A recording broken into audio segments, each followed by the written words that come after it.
Good afternoon, and welcome everybody to the book launch of Mosques and Imams, Everyday Islam in Eastern Indonesia. I'm delighted to be here with Professor Kathryn Robinson, Emeritus Professor Kathryn Robinson, Professor of Anthropology here at the School of Culture, History and Language at the Australian National University in Canberra.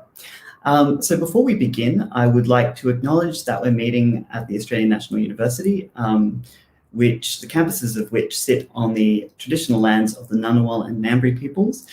I would like to pay my respect to their elders, past and present. So before we begin, I'd like to just give a brief overview of the book.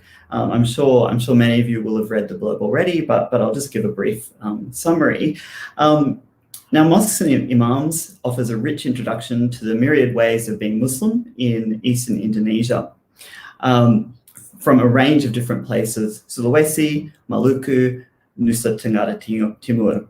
And it focuses on the roles of imams, on the kind of individuals and role that imams take within those cultural contexts, and the institution of the mosque. So two very important poles around which Islam as a practice of everyday life operates within this and many other Muslim majority contexts.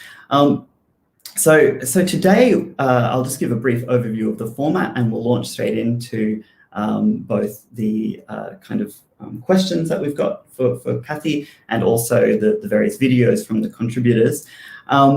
I'd just like to say that if you've got any comments or questions, please post them through the chat function. They'll appear up on the screen and I'll be able to read them out.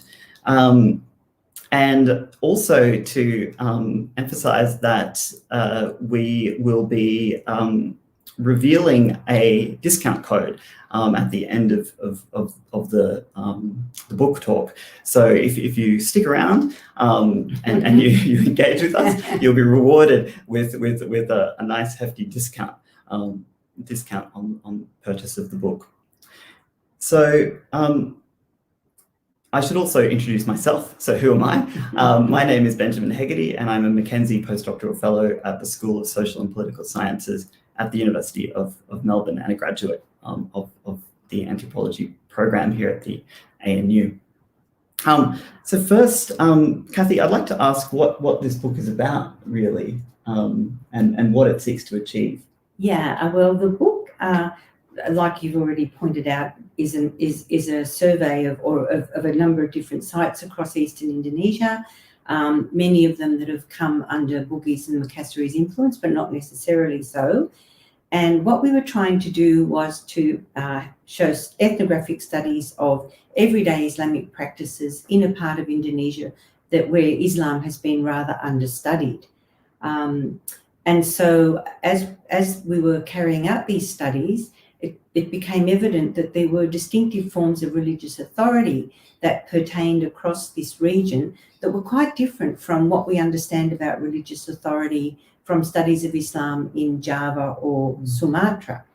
So this led us into thinking about the processes of conversion and the historical continuities from the processes of conversion, which led to the establishment of these different kinds of religious authority that relate to local cultures. And so we were particularly interested in this question of the imam, the role of the imam as a senior religious authority at the village level, but also the mosque. And I've got a little bit in the introduction about the physical structures of mosques.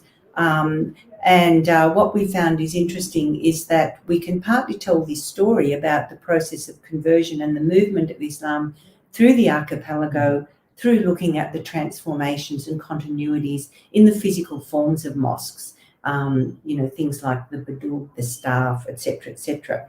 So those are the kinds of issues that we want to take up in the book, and the different chapters all have a slightly different emphasis, which you'll see when you're able to view the videos. But we've got a very nice video that we were presented with, or we requested and was sent by Professor Michael Feener from the Centre for Southeast Asian Studies at Kyoto University. And I think Michael has very nicely captured what we were trying to do in this book. Hello, this is Michael Feener from the Kyoto University Center for Southeast Asian Studies. I feel privileged to have been given the opportunity to read an advanced copy of this very interesting and important collection of new studies on Islam in Eastern Indonesia. This is a complex and fascinating area of the country that tends to be woefully neglected in scholarship. Well beyond simply filling a gap, however, this volume complements and positively contributes to broader discussions of contemporary issues in the study of Islam, including migration, proselytization, networks, and changing modes of religious authority. The individual chapters are based on significant fieldwork in diverse locations across the eastern regions of the Indonesian archipelago. Its impressive use of new ethnography is complemented at many points with reference to archival sources and secondary literatures on the history and politics of diverse Muslim communities. Taken together, the studies collected in this volume present a rich introduction to previously unknown aspects of the complex configurations of multiple ways of being Muslim across diverse local communities. While by its nature, an edited volume generally does not advance a single unified thesis, as with the best examples of this genre, however, this collection brings together an integrated and complementary series of treatments of its central topic, and it does it by engaging with an exciting range of new ethnographic material.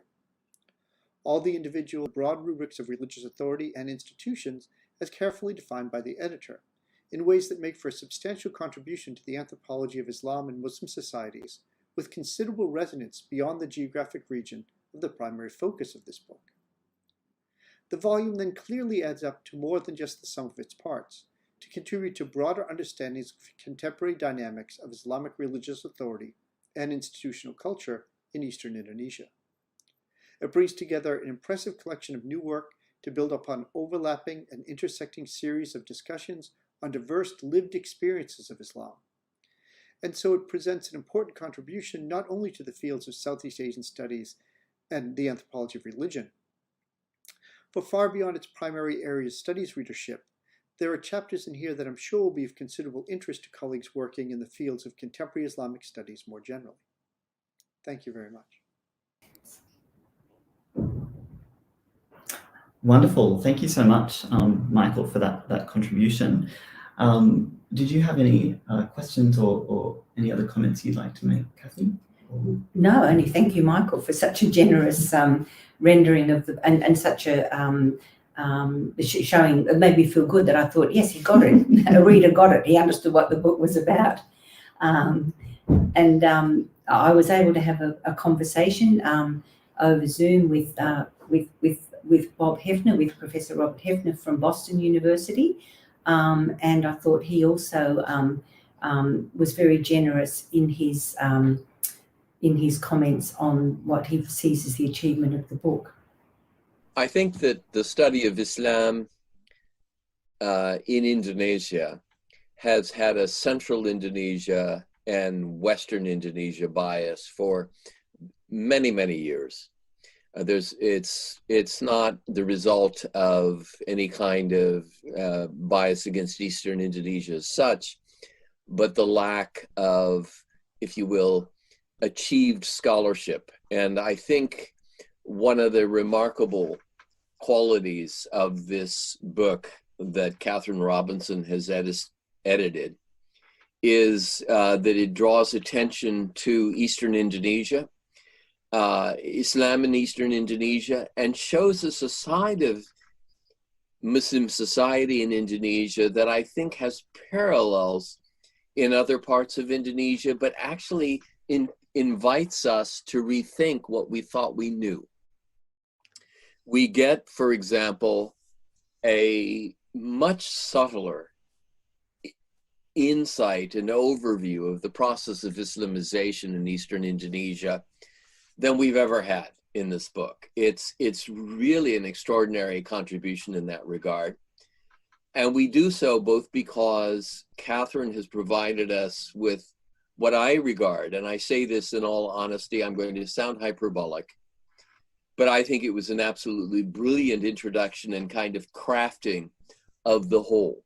This book bears witness to your engagement, not just in the course of a 2-year discussion, but in the course of many years, with, if you will, reassuring and providing guidance to Indonesian scholars of Islam who know the textual tradition and who know, if you will, the jurisprudential, the fiqh, or as Indonesians say, the fiqhi tradition. You provided them with the additional insight as to how to link that type of study to in-the-field engagement with real human beings, everyday Muslims, people who are not scholars. And that's, I think, the remarkable achievement of this book. Yeah, thank you so much. Those were such generous comments. Also, Kathy, did you want to add anything? Well, I just think that it is very significant to the body of work in this book that a number of the authors do have a background in Islamic scholarship. Many of them were theologians before they became anthropologists, and they've been able to do studies of Islam in these communities that somebody like me could never do, because they have such a deep understanding of Islamic traditions. And maybe we can now hear from Faried Saenong, who I think really exemplifies this, and his chapter gives a really interesting interpretation of the very particular ways that Islam becomes imbricated with local culture, with bugis culture. So let's hear from Faried. Hello everyone, thank you very much for joining us here. I am Faried Saenong, currently work as a lecturer at the International Indonesian Islamic University in Jakarta and a researcher at the University of New South Wales in Canberra. I am one of the authors of this volume, especially chapter 2, entitled Mediating Religious and Cultural Disputes, Imam Desa and Conflict Resolution in Rural Indonesia. I did my fieldwork in Bantaeng in the province of South Sulawesi in Eastern Indonesia. Thank you, Kathy, for visiting us in the field site. You might have different opinion and connotation of Imam in Muslim societies. You might think that they only lead the prayers, deliver khutbah or sermons, they are professionally trained, they are professionally paid, they are internationally assigned, they are granted a room inside or next to a mosque. But Imam in South Sulawesi, especially in Bantaeng, and mostly Imam discussed in this book, are quite different, not necessarily different 100%. So for example, they had in the past a very good position in Islamic kingdom, especially in South Sulawesi.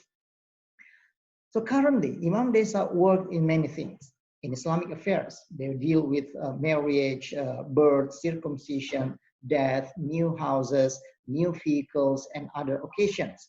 They also lead prayers, they also deliver khutbah, but this is not their only task. Or other people who do the prayers or lead the prayers and deliver the khutbah. But mainly, the Imam Desa works as a reference of social disputes. They solve the elopement cases, which in many cases might lead to a honor killing. This is dangerous. So they work everywhere. So this is one Imam in one kecamatan sub-region in Bantaeng, serve societies, Muslim societies in tomb visit, in the practices of thread tying. They need to explain this in Islamic theology, of course. You could compare it with the same practices in Kashmir. This is Imam Hussein, the Imam Desa that I'm talking about in this chapter. His role is, he works in many things, and his main roles is as a local Imam is to prevent honor killing in his jurisdiction, because other Imam also work in different regions. So he need to create a peaceful resolution between families involved in elopement cases or honor killing. So, for example, the couple of elopement simply need to go to the Imam's house, and they are safe there. Imam's house is considered as a security border or fortress of refuge. So when they are there, they are safe. So what the things that the imam needs to do again in the resolution processes in elopement cases? So for example, the imam will sort out the issues, report the cases, advise the families, bridge the families, marrying couples after the process of Abaji, the peace process. And then that means after the peace process, the siri of the family, the dignity of the family has been returned. So after that, it's not the end. He will need to report the cases to the authorities, to the court. He might become a witness in the court if that involves honor killing, for example. So imam works in many things, and especially in this social mechanism, socio-religious mechanism of peace resolution. So his task is to avoid honor killing by this socio-religious mechanism of peace resolution. Well, the rest of the book, please read the book, read the chapters or other chapters of imams in this book. Thank you very much. Thank you very much, Faried. That was fantastic. So now we come to Professor Kathy Robinson's own chapter. So I'll invite Kathy to make some remarks on her own chapter. Thank you. Yeah, so my chapter focuses also on a village in the northernmost part of South Sulawesi. So it's looking at the way that very similar cultural influences to the one that Faried is explaining get worked out. In my case, the place where I've done fieldwork for 45 or more years is a mining town, and that's what I went there to study. But I got interested in Islam because of that everyday engagement with the way that the rhythms of life on a daily, monthly, annual basis were very much tied up with Islam. And also that part of Sulawesi had been under the influence of the Islamist organisation Darul Islam, that were arguing for an Islamic state between about 1952 and 1964. So I became very interested in the way that first of all, the people became Islamized, which was in the context of the expansion of Bugis court influence in the Dutch colonial period. As you could see from Faried's paper, that in these Bugis kingdoms, the way that Islam was incorporated into the state was through a process of what I call subsumption, so that the religious authorities became functionaries in the state apparatus, if you like. And this is how you came to have this tradition of these hereditary imams, because they actually fitted into that hereditary state structure, as he explained. So the kinds of things I was interested in, like Faried, was the way that everyday practices of birth, death and marriage became modified by the addition, if you like, of Islamic practices. And so the Islamic nikah, for example, was grafted on to the series of ceremonies that take place around betrothal and wedding in Bugis communities. A number of the papers in the book refer to the practice of chanting Barazanji, a poem around the life of the Prophet, which is really common across communities in Eastern Indonesia, but in this community it had been banned under the rule of the Darul Islam. But what seems to happen is that Barazanji comes to take the place of the kinds of ritual chanting that might have been held on occasions of, say, mortuary rites and so on. But of course, Sorowako, where I do research, is a mining town. It's now a very modern place. The people go away to school. There's a lot of movement of migrants in and out of the community. So it's subject to all of those influences that are emanating from Indonesian cities that lead to transformations in the practice of Islam, in particular in religious authority. Now, the imam is still the same imam from when I first went to that community in the late 1970s. He's still a very important and influential figure, but he now has to share the exercise of religious authority with a lot of people who've come out of more formal religious institutions, Some of them are even like Al-Azhar graduates from Egypt who've come as ustas to find work in the many mosques that are growing up around this large town. So I'm very interested in the way that Islam has been incorporated into the lives of these people through these different historical periods, and the way that that is now being transformed, because it's still a very critical and essential part of their everyday practice. But the way that Islam is practiced these days is quite different from how it was when I first went there, when it was a farming village becoming incorporated into a mining town. So that's my chapter. Yeah, thank you so much, Kathy. I think that's wonderful, and I think your long engagement with this context really offers a richness of insights over many decades. So I think that's wonderful. Yeah. I hope it's got some benefit. I'm sure. Great. Yeah. So next up. Well, next up we've got Wahyuddin Halim.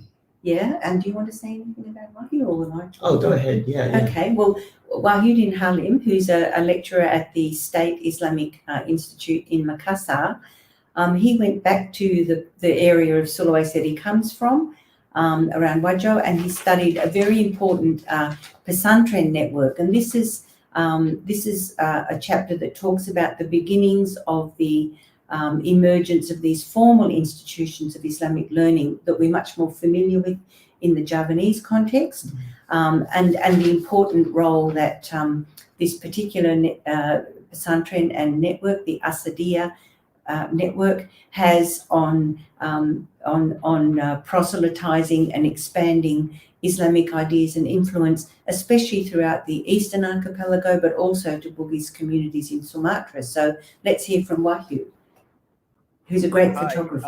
I am Wahyuddin Halim. The article I wrote is about the reproductions of Imam and their changing roles within the contemporary Muslim community in Wajo, South Sulawesi, Indonesia. I conducted a one-year fieldwork research in 2012 in the city of Sengkang, the capital of Wajo district in South Sulawesi province, where the main complex of Islamic boarding school of Pesantren Asadiyah is located. In my PhD research, I looked at the instrumental roles played by these oldest and still among the biggest pesantren in the province in the constructions and reproductions of new Islamic authority in South Sulawesi in particular, and in Eastern Indonesia more generally since the early 20th century. My research found that by producing new authoritative scholars of Islam through its religious education programs, in which most traditional branches of Islamic knowledge are taught, Pesantren Asadiyah has helped transforming the religious authority landscape of Eastern Indonesia.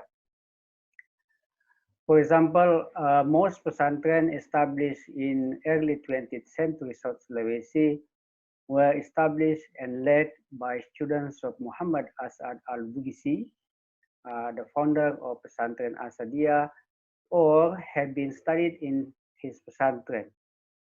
In my PhD research, I explored how the establishment of this formal Islamic education was gradually leading to new forms of Islamic authority other than the customary authority of Imam at local level and Qadi at court level in the province. Before that, religious functionaries from Qadi, Khatib to Imam levels were held by those with the nobility background or came out from the local aristocratic family.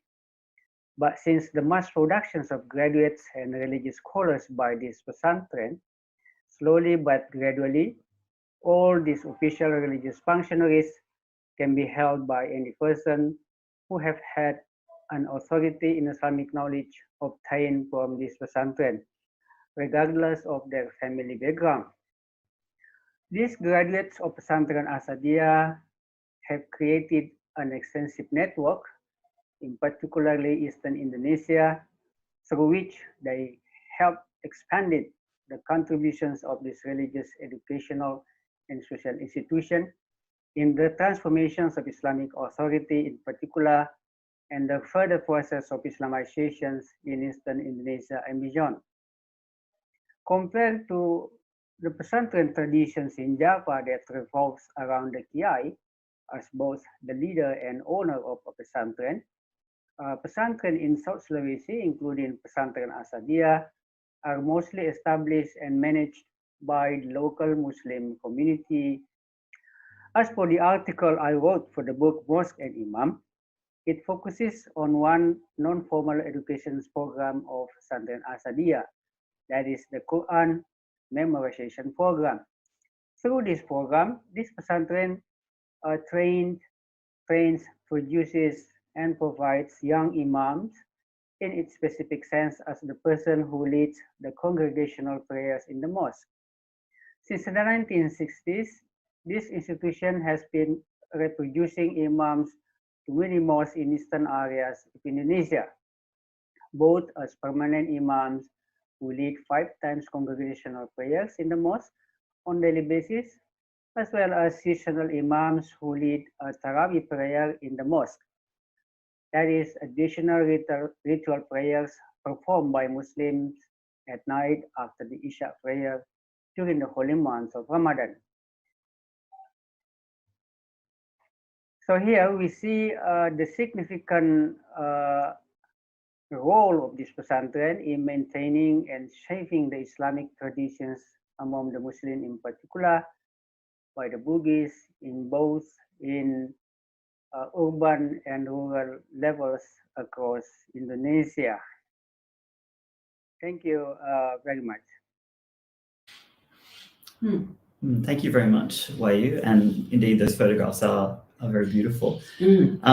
So as Wahyu was speaking, I think, and I'm really drawn to this idea that each of the studies is deeply grounded in ethnographic research at the local level.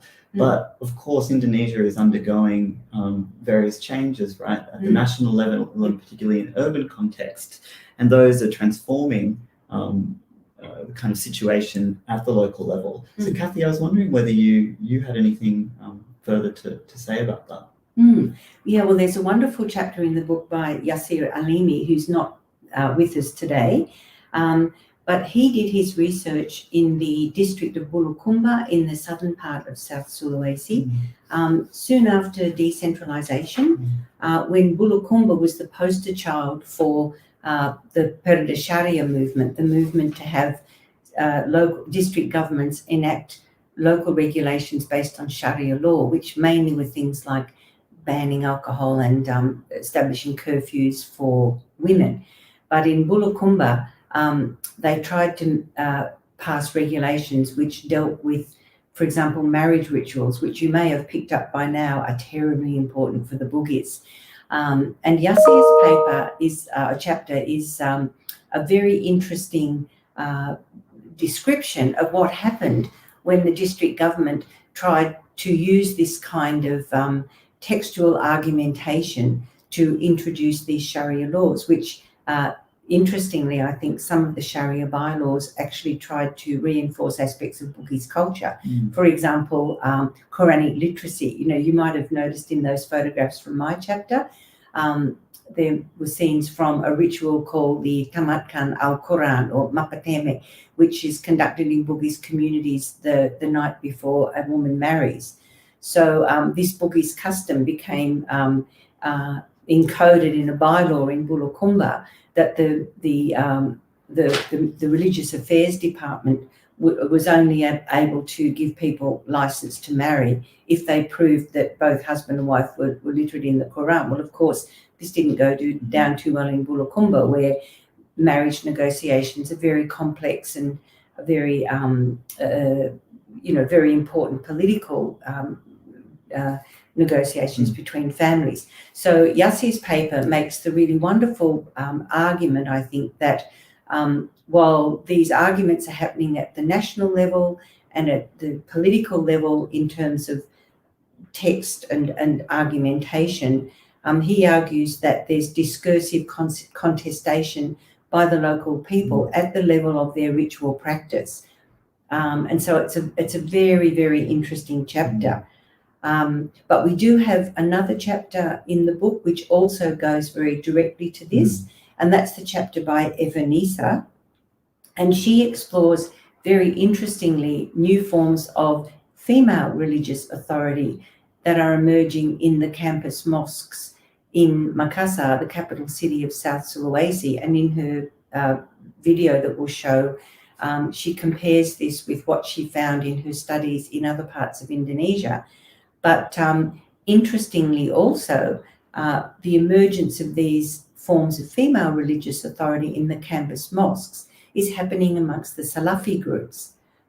And so if we just look at the way that a lot of these trends are talked about at the national level, the Perda Sharia, the Sharia-based bylaws, the Salafi movements, there's often an impression that these are kind of fairly blunt instruments of transformation of practice. But both of these chapters, I think, show how you have very interesting local responses to those kinds of trends that are happening at the national level. And unless you have anthropologists going and doing these kinds of studies, we're not going to understand about the way that these processes get worked out in regional cities and in small communities. So let's hear from Eva Nisa. Greetings, everyone. I'm Eva Nisa. I'm an anthropologist at the Australian National University. My chapter in this book focuses on women's religious authority in Makassar. Why do I study this issue? Those who are familiar with Islamic history and Islamic studies know that during the formative period of Islamic law, the conservative Muslims urged that female Muslims, especially those who are young and attractive, keep a distance from mosques to avoid fitna, sexual temptation. What we could see nowadays, however, the greater presence of women in mosques and how mosques have enabled the production of a certain pious self and women's leadership. The focus of my chapter in this book is on female imam of varied Islamist and Salafi movements. The question which might come up from my chapter are there any female imams in Eastern Indonesia? Would it be possible for women to become an imam? The quick answers to these two questions are: first, yes, there are female imams in Eastern Indonesia. Second, yes, it is possible for a woman to become an imam. I have to clarify first here. When I mention the term imam here and in my chapter, I employ the term imam here not to mean the leader of a mosque or the leader of prayers. The term imam here refers to religious and socio-religious leaders. The last question that I'd like to mention in this context is, are there any specific things pertaining to women's presence in the campus mosques and female religious authority in Eastern Indonesia? The answer is yes. After studying female university students in other campus mosques in different cities, particularly in Jakarta, West Java, and Yogyakarta, I found that the dynamism of women's activities in Makassar at certain levels differs from activities in other cities, particularly due to the presence of the Makassar-based Salafi movement Wahdah Islamiyah, which is very active in recruiting young followers. An important finding of this study is the role of campus mosques in producing imam, which might change the map of Islamist and Salafi movements in Makassar in the future. The changes that might happen very quietly within the campus mosque. Sign includes the presence of zealous female cadres. Indeed, women are more active than men in many mosque-based campus groups in Makassar. I hope you enjoy reading the book as much as I enjoyed writing it. Thank you very much for buying the book. Thank you very much, Eva Nisa. That's an incredibly path-breaking study on females' participation in these kind of shifting currents of religious authority, which I think is an incredibly important question. So, of course, Eastern Indonesia is a part of the archipelago with many different faiths and religions, and I'm drawn to ask, what about the kind of picture in terms of Muslims in areas where Christianity is perhaps dominant or more dominant. Yes, well, Stella Hutagalung's chapter is based on research that she did in Kupang, which is the capital city of Nusa Tenggara Timur, which of course is a Christian majority province. And it's a place that's known for its religious harmony by and large. And so Stella explores a migrant bugis community in the city of Kupang. And of course, a sub-theme that runs through the book is the importance of migration as part of the way that Islam has travelled across the archipelago. So maybe we can hear Stella talking about her chapter and introducing us to her Bugis Imam, Haji Daeng Pawero. Hi all, my name is Stella Hutagalung, and today I'm going to present the summary of my chapter entitled Haji Daeng Badar Pawero. The chapter talks about the role of a Bugis Imam in a migrant settlement in Kampung Oesapa of Nusa Tenggara Timur province. Specifically, I'm going to talk about three things. First, his role in conversion, where he facilitated conversion of local women marrying Bugis men and provided the necessary religious instructions. Second, his role in leading the Muslim community as a minority group in a Christian-dominated village. Lastly, his role in maintaining religious harmony through cooperation and negotiation. Haji Daeng Badar Pawero is a migrant from Bone district in South Sulawesi. He was born in Bone and came to Kupang City back in 1970s. This is him, the picture that I took in 2012 when I conducted my fieldwork. The story of his migration fits to the typical Bugis migration observed by many scholars.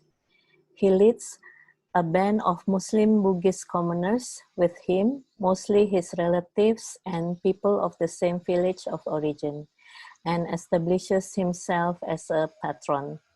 As a patron, he helped his followers with matters such as finding jobs, providing accommodations, setting disputes, etc.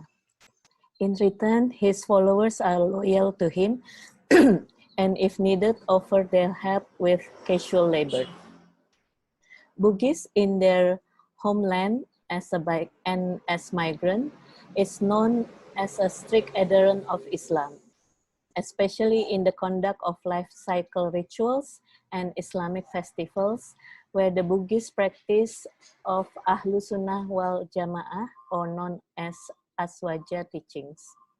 While Pawero came in search of a better life, mainly by selling various goods in and around Kupang, he began to actively engage in religious affairs as he settled in. With his wife, he began to teach the Quran reading to children.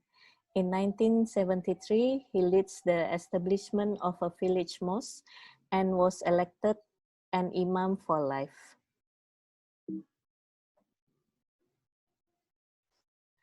In the village, the Bugis Muslim community forms a minority group in a predominantly Christian village. This is the Al-Fitrah Mosque picture in Kampung Oesapa. He was able to negotiate for obtaining the necessary permits, mobilizing his neighbors, Muslim and Christians alike, and pursuing a smooth cooperation with Christian leaders in the establishment of the mosque. I understand that back in 1970s, most likely due a more relaxed political context, construction of a mosque in a Christian majority setting did not create tension. However, I would like to emphasize that Daeng as Imam was able to effectively build consensus and secure supports from local authorities and church leaderships in the neighborhood. He set up a committee in which a Christian high official joined, and he says that Christian neighbors helped the project in many ways. Secondly, his role in maintaining religious harmony. This is obvious in the celebration of religious festivals. During Islamic festivals, he demonstrated a very friendly gesture by inviting village or sub-district leaderships, many of whom were Christians. Likewise, during Christmas celebration, he mobilized Muslim youth group to help with ensuring security. In a more practical level, my observation shows that in their daily life, Muslims in this village exhibit a very strong tolerance, for example, by tolerating Christian neighbors in rearing domestic pigs as livestock. He was very relaxed and stressed the importance of maintaining boundaries that work for both sides. Daeng Pawero also always lead the Barzanzi group for the life cycle rituals. These photos are during the Akekah, or the first hair cutting ritual. This is also from Akekah ritual. And Daeng Pawero also lead the pre-wedding ceremony and the Islamic marriage ritual. Lastly, Daeng Pawero role in facilitating marital conversion of local women to Islam and provide them with the necessary religious instruction. He set up a Majlis Taklim to facilitate the Quranic learning and peer support groups. This is the photo of Majlis Taklim for Mu'alaf. This is all from me. Thank you so much. Thank you, Stella. Thank you so much, Stella, for taking us to Kupang and demonstrating the richness of your chapter. So just at this point during this book talk, I would like to remind everybody to ask their questions. So please leave your questions in the comments section, and we will come to them in the end. But if you've got any questions that come to mind now, please pop them in there. So now, across each of these chapters, and as each of the contributors has been speaking, I'm drawn to the kind of diversity of each local context, Kathy. But I'm interested really in what, to your mind, holds these chapters, each of them together. Yeah, no, thank you. No, that's a good question, and we really tried to do that, so that the book isn't just an assemblage of a whole lot of different pieces, but it actually adds up to something. And of course, one of those things that holds it together, the benang merah, as people in Indonesia might say, is the interest in religious authority and those transformations in religious authority. But another important thread, which is really, I suppose, about the bedrock upon which the Islamic influence has landed, and how that has been worked out in the way that these local communities encompass Islam and incorporate it into their everyday life. Those issues are addressed by Andrew McWilliam in his chapter, which is, in a way, it's a kind of a conclusion in that it wraps up a lot of those questions, in particular about how the character of the Eastern Indonesian societies as Austronesian speaking societies with particular cultural proclivities, and how this is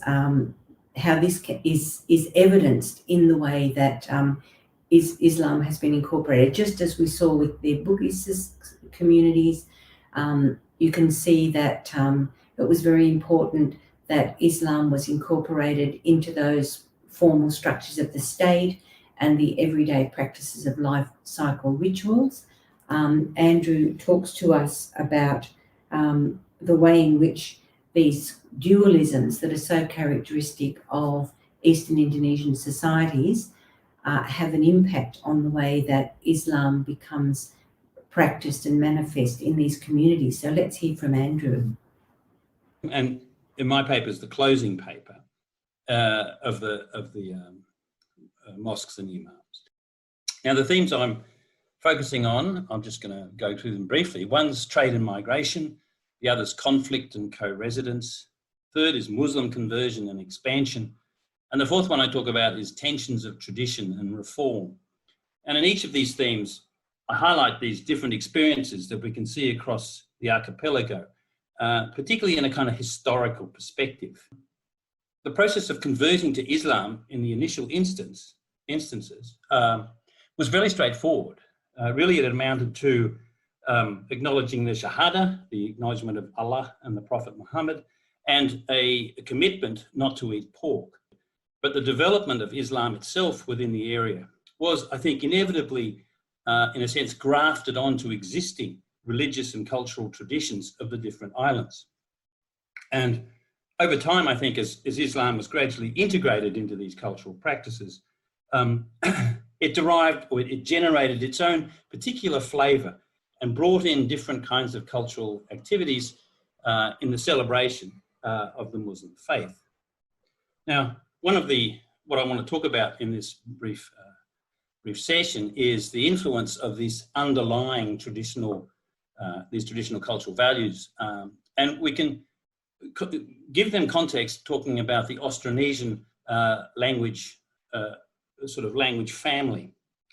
Now, Austronesian languages are a very broad family of languages that moved out of southern China and Vietnam, or the main theory is this, that moved out across the Pacific and the islands of Southeast Asia and populated a lot of the coastal areas, often dominating different language communities across this huge region.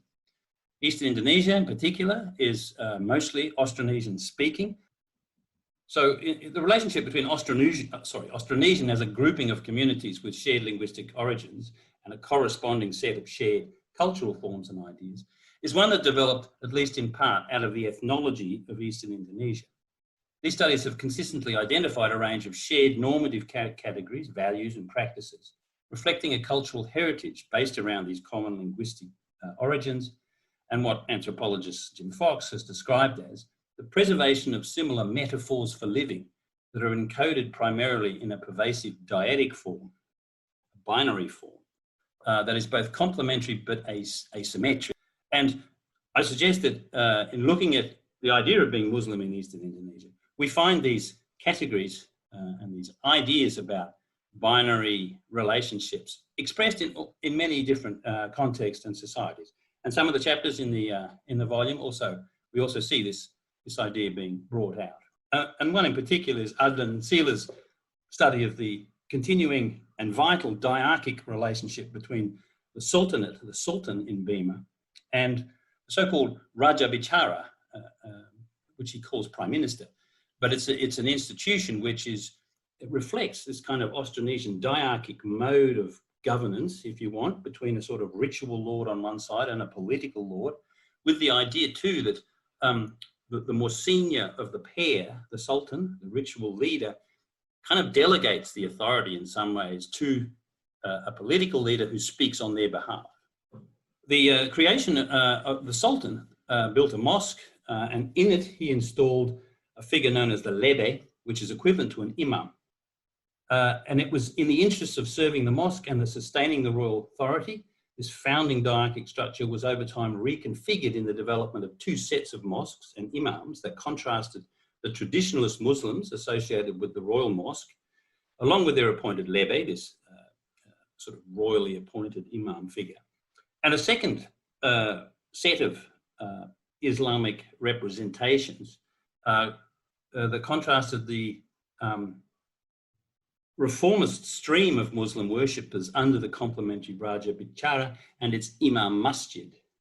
And as Adlin notes, modes of binary classification were linked to dynamic modes of resolving symbolic differences.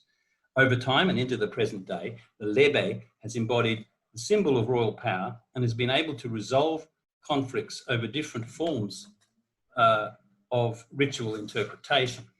Let me turn to another example, and it comes from Kupang in West Timor. And we find there in the old mosque at Armata, the original mosque, we find a kind of dual structure in place that's in somewhat remnant form, it has to be said, but it reflects the division of a community over time, I think. And at Armata, they recognize two different groupings. One is they call Kampung Imam, the other they call Kampung Raja. And this reflects an internal division between the first descendant between the descendants of the first Imam of Armada, which originally arrived from Solor in the further north in the Sunda Archipelago, Lesser Sunda Islands, and subsequently a highly regarded teacher of Islam who arrived later and set up their own community of Umat in the same mosque. The distinction spoke to a series of reciprocal responsibilities directed to maintaining the operations of the mosques and sharing its duties. And they would reciprocate with different aspects, particularly around the festivals of Islam, Eid al-Adha, Ramadan, and so on, where they have reciprocal roles to do particular functions in the church, in the mosque. This still occurs to this day, but it's a much less prominent feature of the organization of the Ummah, because the population's grown, there's a lot more people, and they're a lot more intermingled than they might have been in the past. But to me, the diarchic organization that we see expressed even in remnant form speaks to this Austronesian influence, which persists into the contemporary times. And it's one that was mobilized, it's one that can be mobilized too, to manage difference and the potential tensions that arise within an Ummah. Oh, thank you, Andrew. Yeah. Yeah, thank you very much, Andrew. So we're now going to move to the Q&A part of today's book talk. So we have questions coming through, and I would continue to invite people to pose their questions. But I'll just launch straight in. So we have a question from Sumit Mandal, who asks, if you could, please tell us more about the intriguing photograph on the cover. Oh, okay. Yes, I'm sorry. I should have mentioned this when I was talking about my paper. This is a photograph of Haji Ahmad Jufri, who's the Imam of Sorowako. And I took this photograph during my initial fieldwork in Sorowako in the late 1970s. And this is a ritual, they call it, they say that what he's doing is that the baby is the azani, that he's calling the baby to the Muslim faith. And this is one of the rituals which is increasingly being conducted in a different way under conditions of modernity. That when I first went there, babies were all born at home with a village midwife. But now babies are born in the hospital that's been established by the mining company. And so it tends to be the father who conducts this practice to azani, the infant, to call the infant into the Muslim faith. But I really love this photograph because to me it really captures some of the essence of that feeling of Islam in the everyday life of this community. You know, that this is a very caring and loving kind of practice that in those days took place at the time of a ritual feast, where a lot of people would come to the house where the baby had been born to, they called it malapalapa, to eat a particular kind of rice cake. But so thank you for liking the photograph. Yeah, it's a very meaningful photograph to me. Yeah. So Kathy, you're the photographer. I'm the photographer. Yeah. Yes. So you're quite an amazing photographer as well, because it is a beautiful and very evocative image. Yeah. Yeah. No, I like photography as part of ethnographic practice. Yeah, great. When was the photograph taken? It would have been 1978, I think. Yeah. Wow, thank you very much. Thank you very much, Kathy. So we have another question coming up, so I'll ask that one from Atun Wadatun. We have a question which is, how are Bugis Makassar contentions playing a role in the Islamization of Eastern Indonesia? Can we say that this Bugis Makassar connection is more dominant than those that come from Hadrami connections? The Bugis Makassar role is very important, and it's partly the kind of process that that Stella's describing of these migrations. Like, of course, as people say about the Islamization of the archipelago, every Muslim becomes a proselytizer. You know, every Muslim trader who goes off into some remote place, and like the people in in Kupang, they marry local women who are not Muslim. There's conversion that occurs, and for Bugis, marriage involves a relationship between families, not just it's not just a conjugal relationship. And so that's very important. And so those Bugis and Makassarese ideas about Islam are, of course, the ones that get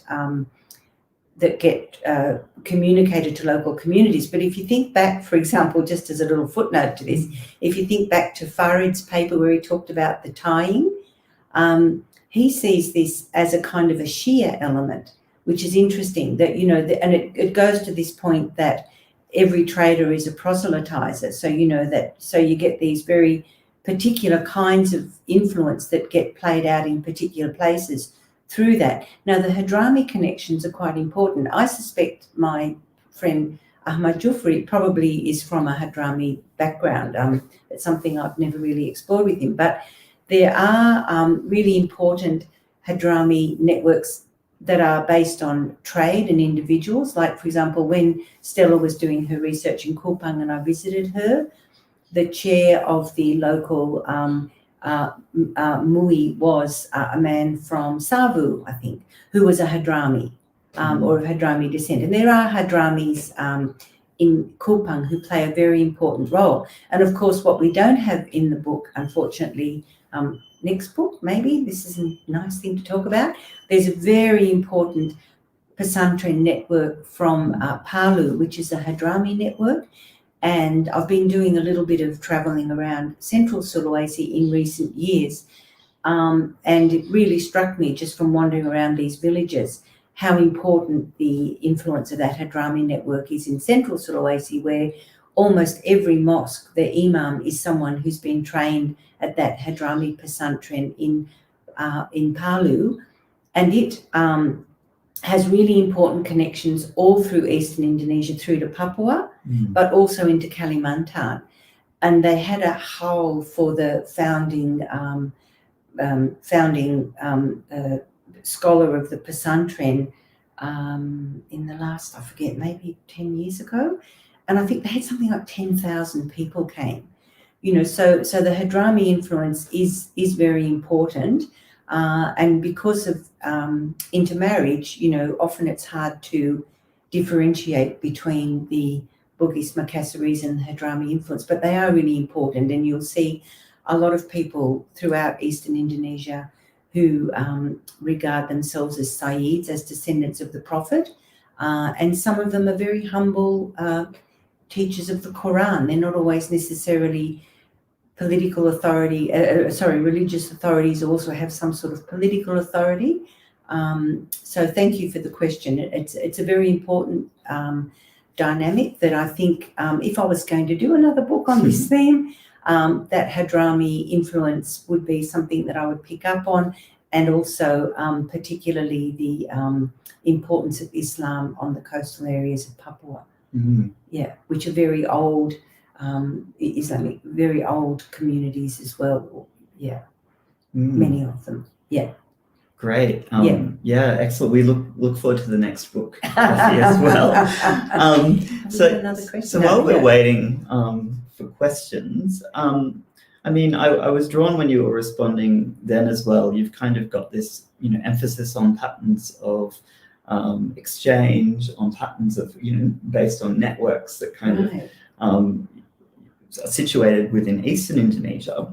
I'm interested in what ways the kinds of experiences or observations that each of the authors have in the context of Eastern Indonesia, what light that might shed on broader processes, say underway in other parts of Indonesia. So if we kind of flip the lens, rather than necessarily, thinking of Eastern Indonesia as a part of Indonesia, which is always peripheral, what lens might this bring then to? Sorry, that's a... it is a tricky question. You may remember that I think it was Bob Hefner in his comments said that these ethnographic chapters reveal dynamics which are occurring in these Eastern Indonesian Islamic communities, but which could well, the lenses could well be turned back on communities in Java and Sumatra. And unfortunately, I don't have enough on the ground experience of those places. But I think it's a really interesting thing to think about. That, and I suppose that the broader point is that one of the anthropologist point, I suppose, that how we stick to the importance of our truth, that you learn really important things by asking those big questions about big important issues, by doing research at a very local level where you become very engaged with people's everyday lives, you know. And I think we would always say that that's the hallmark of it. I haven't really answered your question, but I think it's an interesting thing to think about. Yeah. Well, I think what perhaps if we look at perhaps the possibilities of the methodological kind of move that authors are making, and I was drawn especially to your comment and the fact that many of the contributors are members of the community in which they study. They're also theologians in their own right, which I think is a really fascinating attribute of the methodological position, I guess, of the authors. So and that's really interesting. Like, say, take someone like, excuse me, Wahyu, I hope you don't mind me talking about you, but someone like Wahyu, who went back to study this pesantren, this really important religious institution, which is in the area that he comes from. And what was interesting, that it wasn't just, oh yeah, I'm just taking my field notes on things I know. It, just like any anthropologist, it was an incredible process of discovery. You know, so, or someone like Faried, who goes from Makassar, where he lives, down to this bugis community in Bantaeng. And he finds when he gets there that there's a very important local person who's a man he went to school with, you know, that kind of thing. But but he also discovers these amazing things. Or Yasir Alimi, who was Javanese and went to study in South Sulawesi, and it absolutely blew his mind. So that's really like the opposite of what you're talking about, that Yasir, coming from Java, he said, you know, all of this burning incense and all of this kind of thing. He said, you know, in Java, we'd say these people are abangan and maybe not very, you know, very tightly tied to their Islamic practice and conditions. But there it's absolutely, you know, all of these practices were tied up with absolute piety and devotion. So, yeah, I think you're right that those things that it's not necessarily the case that someone doing fieldwork in a familiar place doesn't find anything new, or that someone from Java coming to Sulawesi can absolutely, you know, have a wonderful field day of discovery by entering into that process of doing the ethnographic research. And but with the theological knowledge as an important just as someone like me would have the anthropological knowledge that I imbibed through my undergraduate degree and my training, you know, different models of explanation and so on that are absolutely integral to the way that you make your observations in the field. And these particular group of scholars add to that their wonderful knowledge of Islamic theology and the fiqh. Yeah, that's absolutely fascinating. You know, and a very interesting kind of angle, I guess, on the chapters themselves, in a way, as a vehicle for, you know, further networks, you know, and thinking about people's relationships in both in the field sites, but across, you know, different contexts in Indonesia that the researchers move across. And in his comments to me, I don't think we used these in the short video, but Bob Hefner said to me that he thought this really was a new model for studying Islam in Indonesia, you know, that coming out of the scholarship of the state Islamic institutes, where some of these authors still work, but having had their training in anthropology, and they bring these two things together to study Islam in Indonesia. And great fun for me as a supervisor, really, you know. Yeah, absolutely. It's an incredibly incredible reflection on your own work and the work of each of the contributors in the field. Thank you. So I would like to invite any final questions. I guess we're moving to that. I think we're moving to the end. Yes. Yeah. So I'll invite any final questions in case people have been holding on. And I know that someone had a. Oh, here we go. Also, we've got several. Oh, Adeline, we missed you. Adeline says, great presentation. We missed you, but we managed to get your chapter in Andrew McWilliam's comments. Stella, yes. So Stella's thanked NUS Press, Professor Kathryn. Yeah. Stella's also a wonderful photographer. Yeah, it's a collection with a lot of great photographers.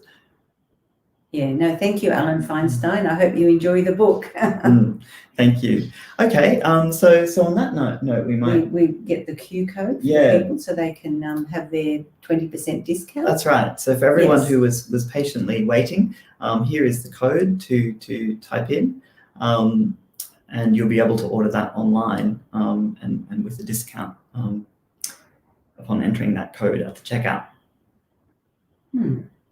So. Thank you very much. And thank you, NUS Press. And thank you, Sana, for being our producer today. And I must say, I think that the book is absolutely beautifully produced. So, I hope you all enjoy it. So, yeah, thank you very much, Kathy. Hearty congratulations to yourself as the editor and all of the contributors to Mosques and Imams, Everyday Islam in Eastern Indonesia, published by NUS Press. Thank you very much. Thank you.